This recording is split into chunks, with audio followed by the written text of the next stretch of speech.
Papers निकाले एक लिफाफे से।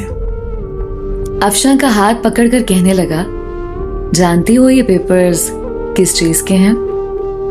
अफशां का दिल धड़कने लगा। क्या है ये सारम? ये हम दोनों की खुशी है अफशां। बताओ सारिम, ये क्या है? वो प्यार भरे लहजे में बोला, ये हमारे नए घर के पेपर्स हैं। मैंने नया घर लिया है और तुम्हारे नाम किया है। अफशां को यकीन नहीं हो रहा था। अफशां ने देखा, नया घर, वो भी मेरे नाम। अफशां कुर्सी पे बैठ गई, आंखों में आंसू आ गए। सारिम, इतनी मोहब्बत? सारिम की आंख से पहली बार आंसू छलका था। सारिम ने कांपती हुई आवाज में कहा, अफशां, एक चीज मांगू? अफशां ने हाँ में सर हिला दिया। अफशां, हमेशा खुश रहना। जानती हो, तुम परी सी हो, मासूम सी, बहुत प्यारी हो तुम। मैं बहुत खुश नसीब हूं, तुम जैसी हमसफर मिली मुझे। अफशां, हमारी शादी को 2 साल गुजर गए, लेकिन हमने कभी एक दूसरे को सीने से नहीं लगाया। मुझे आज सीने से लगा लो ना।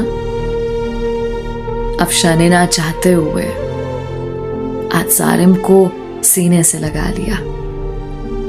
सारिम जोर से सीने से लगा, रोते हुए कहने लगा, ये बाहें क्या पता फिर नसीब हो ना हो।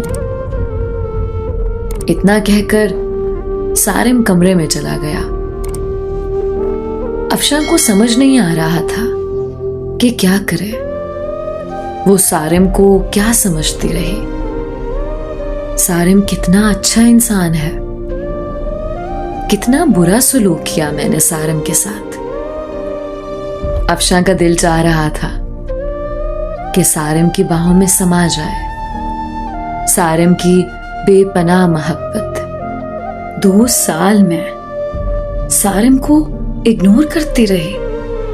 सारिम फिर भी मुझे चाहता रहा।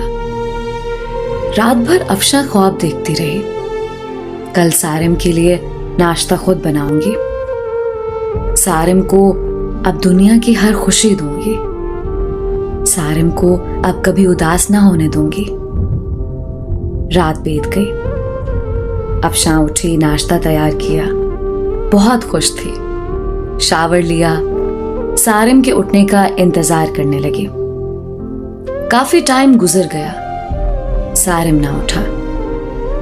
अफशां कमरे में गई, मोहब्बत से आवाज देने लगी, सारिम उठ जाए, मैंने आज आपके लिए नाश्ता तैयार किया है। सारिम करवट लिए सो रहा था। अफशां ने मोहब्बत से सारिम को छुआ। देखा सारिम का जिस्म ठंडा पड़ चुका है। अफशां ने आगे बढ़कर देखा, सारिम के बिस्तर पे खून पड़ा था, मुंह पे खून लगा हुआ था। अफशां चीखने लगी, जोर जोर से आवाजें देने लगी, सारिम उठ जाओ, ये क्या हुआ है आपको? सारिम उठो ना। मोहल्ले वाले इकट्ठे हो गए, अस्पताल ले गए।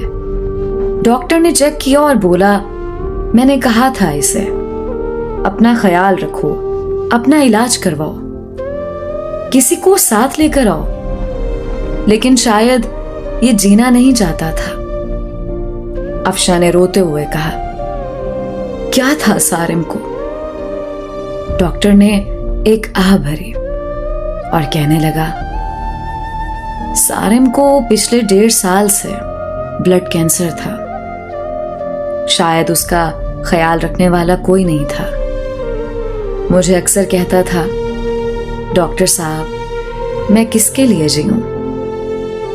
कोई है ही नहीं जो मुझे अपना कह सके। मेरे घर में मेरा इंतजार करने वाला कोई नहीं है, कोई नहीं है जो मुझसे मोहब्बत से पूछे दिन कैसा गुजरा। कोई नहीं है जो मुझे कहे आप थक गए हैं, चलो सर दबा दूं।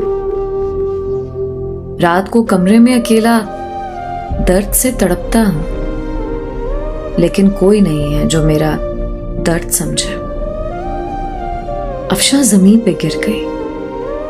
सारिम, ये क्या कर दिया तुमने? सारिम, मुझे माफ कर दो। सारिम, मैं पागल हो गई थी। सारिम, ना जाओ मुझे छोड़कर। सारिम, मैं मर जाऊंगी तुम्हारे बिना। सारिम की लाश सामने पड़ी थी।